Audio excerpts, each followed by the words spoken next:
Wij hebben eigenlijk een Nicer Dicer gemaakt, maar dan handiger. Want we hebben daar gezien in Sint-Elisabeth dat de leerlingen wel eigenlijk mee wouden doen in de kookles, maar ze konden zelf niet snijden.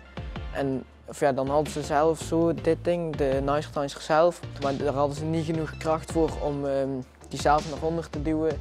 Dus die hebben wij automatisch gemaakt, zeg maar. Hier is dan de powerbank. Die hebben we nodig voor de Arduino aan te sluiten.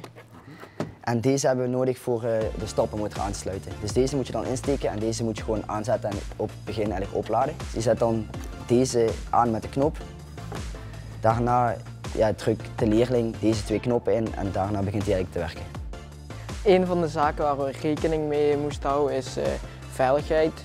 Zo hebben we bijvoorbeeld hier 2 knoppen gemaakt en die moeten ze blijven inhouden, zodat ze hun handen zeker niet ertussen kunnen steken.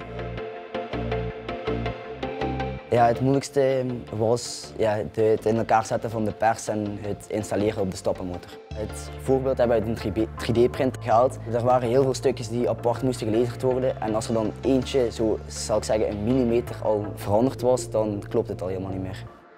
We wouden eigenlijk een schakelkastje gebruiken waar je eigenlijk elektrische apparaten op kunt aansluiten. Wij dachten dus dat er 1 project uit voortkwam, maar nu komen er toch wel meerdere projecten uit voort om de zelfstandigheid van de leerlingen te kunnen vergroten.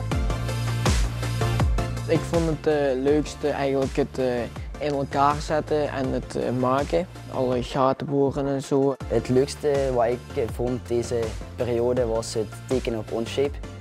Want dat hebben we de vorige jaren ook al gebruikt op deze school. Ja.